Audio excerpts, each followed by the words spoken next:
Hi everyone. Thank you so much for joining me another episode of Why I Love Flagler County, your local podcast spotlighting local businesses and local residents on why they love being in Flagler County. Today I'm super excited to have my guest Brad with us here today. Thank you so much, Brad, for taking a few minutes out of your day to come spend it with me. Absolutely. My pleasure. Good to see you. Good to see you as well. Well, we met through, it's a little bit funny how we met because we met through the Professional Women of Flagler County, but they have a great organization and it's definitely open for men as well to come in and stop by and talk to all the lovely women over there. It's definitely a great organization, a lot of energy. Love being there and being Yeah. one of a few guys. Not many, You're but there's a special. You're special. That's what it is. maybe we'll see. Yeah. Well, I'd love to hear your story on how you kind of came to Flagler. What brought you here?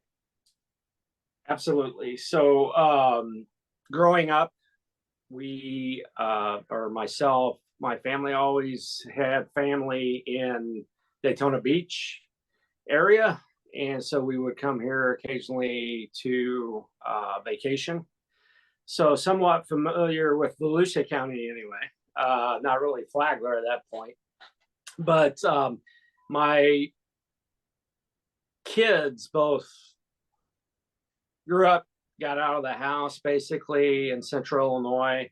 And because we were familiar with Florida, we thought, well, maybe it was the time to come down.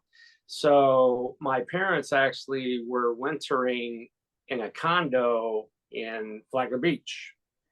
They had just retired. And so we came down in December of 2008 to visit them.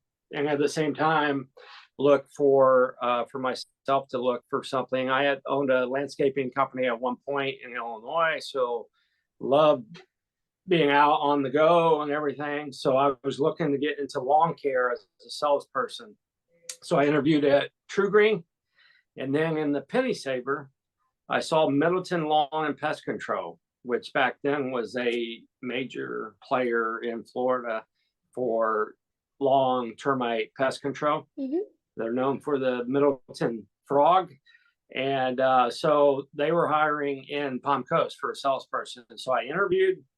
Long story short, I got that job, thankfully, instead of True Green. Nothing against True Green, but True Green just does lawns where Middleton did pests and termite. Right. And that really got me into that industry, if you will. So I got the job in Palm Coast. And Barb and I, we moved to Palm Coast. When I can tell you, when we first moved here, or was looking actually at Palm Coast back then, we were driving along Belterre, and we were like, "Where is it? Where is it?" Because we're used to being from somewhere where you see all the homes, Right. you see the businesses, and especially in 2008, 2009, everything's kind of hidden here. Yeah. And but that was really one of the charms of it, that it wasn't like where we were from, had a very small town feel, and Hmm. of course the beaches, Right. Flagler Beach is a blast to go down there. We live in Palm Coast, but Flagler Beach is a great Yeah, it's just seaside, next door. yeah, side town. A lot of things to do down there. Yeah. We're blessed to be here. So, Yeah, that's so funny that you mentioned like nothing was kind of on Belter. Because I've talked to a few people who have been here for a while and they're like, yeah, there used to be like one stoplight on Belter. Like that's how you knew you were oh in wow, Palm yeah, Coast, the yeah, one stoplight. Like I think like 20 or so years ago, like a oh, while ago. right, But oh I yeah, mean, what you're saying completely tracks with what they're saying. I'm sure I think even if you've been here for like 3 years, it's transformed even in that small time. Like I like even right, being here for 2 years. I've seen it grow, which is crazy. yeah, I didn't really realize, I guess, but it's been really cool to be a part of something like that. yeah. It's definitely been growing quick the last couple of years for sure. Yeah, Yeah. definitely. Well, what attracted you to being with Eagle Pet? Like you kind of mentioned what about it that you liked when you came here, Hmm. but what kind of inspired you in general to do with that? Basically, me and my good friend Lee Parcells, who's my Hmm. business partner, we started Eagle Pest Solutions together in Hmm. January 2020. Basically, when I went to work for Middleton, Lee worked there, so we Hmm. became friends. Middleton did once a year pest control, and that's how I got into the industry. Uh, Massey, which a lot of people's heard of Massey, they're a bigger company too. They bought Right. Middleton, and that's Mm. why Massey's lawn signs has the Middleton frog on it Oh, okay. that Middleton was known for. So we both worked there, and then I ended up going to Turner Pest Control, and then of course I recruited Lee to come work with me at Turner.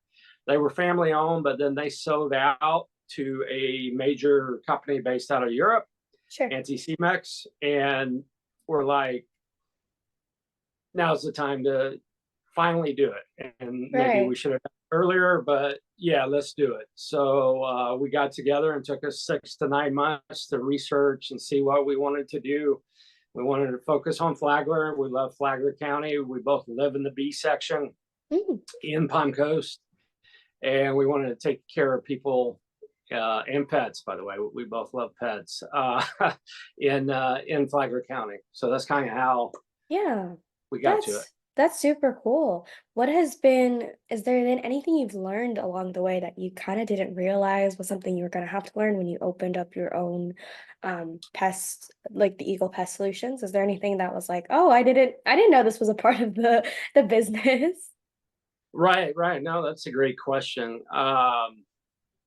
We did a lot of research, and we have friends in the industry, so we were pretty well prepared. Um, the funny thing is, and I always joke, we started January 2nd, 2020. Oh, So we didn't, for some reason, we didn't have COVID in our business plan. So, right. that was something we were not prepared for, and we had to scramble a little bit, adjust, and quite frankly, networking. Mm. Networking that first year is what got us through that first year. Networking got us 2/3 of our jobs that first year from Oh, just getting out there, getting to know other business people in different groups, etc. Um, and that worked really well. So for business people looking to start a business, I highly recommend networking for sure. that's awesome. I think that's a great lead into my next question is, I'm kind of gonna modify the question a little bit, but what is it that during those networking, because that was really your main source, so you kind of had to put a lot into these relationships. I think sometimes it's easy to go to Oh, yeah. networking groups and just be like, well, I just want people to buy my services. And then people are like, Mm, I don't know you, right? Is there any right. like secret or anything that you've discovered that you really enjoyed doing to help build your relationship with these people who eventually became clients and I'm sure friends and business partners and referral partners and stuff Sure. like that? Yeah, great question. The big thing with networking is getting to know the individual members. So, Hmm.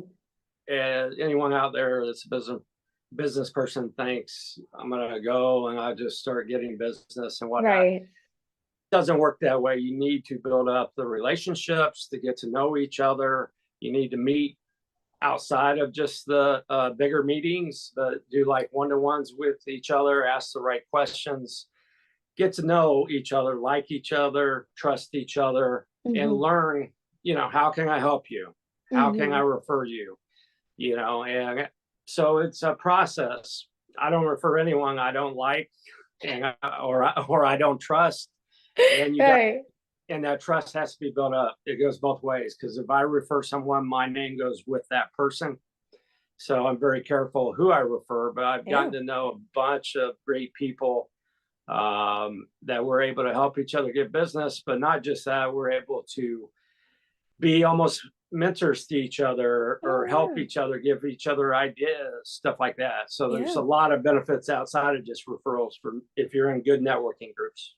Yeah, I think I that's really important that you mentioned that when you refer someone, your name goes along with it. Even if you have Mhm. no further connection with this transaction, you're still there. You're still the influence. And then that's why I think, especially when you come to kind of smaller communities, is people can really tell if you're coming from a giving mindset or a taking mindset. Mm, And then going into networking groups with that giving mindset of like, hey, I just want to be a part of the community. Okay. I'm willing to take my time. I'm willing to invest in these relationships, build these relationships.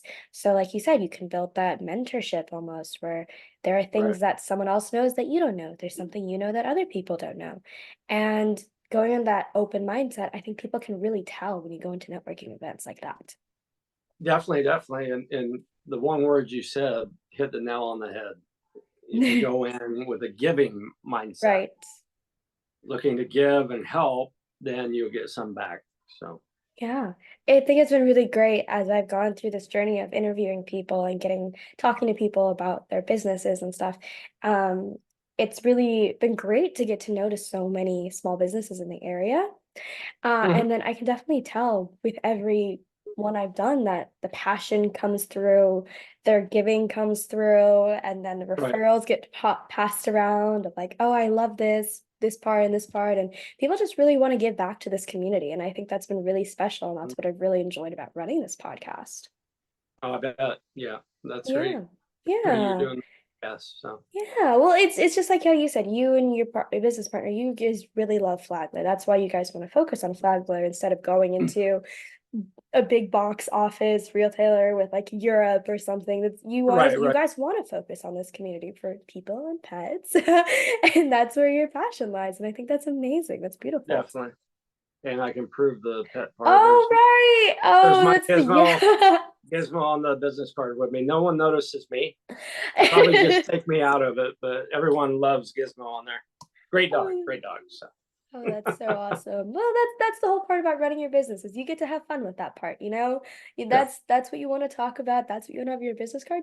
That's what you want to do, and that's the whole point. Like, yeah, that's why I do it for myself is to have that flexibility of bringing in the Hmm. things I love with it. Oh, I bet. Yep. Yep. Yeah. Awesome. Well, Awesome. Brad, Awesome. thank you so much for your time today. This has been a Oh, real you're welcome. pleasure. I thoroughly enjoyed listening to your story and talking about how much you love Flagler. It's really reminded me of why I love this podcast so much. So thank you so much for your time today. Oh, it's been my pleasure, and thank you for having me. Of course. And keep doing it. Keep having great guests. It's an awesome Yeah. podcast. So Great thank guest you just for as what you do. yourself. Well, Yeah. Well, thank you great so guests much. and me. Oh no, Brad's definitely included in the bunch. Well, thank you guys so much for listening, and I'll see you all next time. Appreciate it. See ya.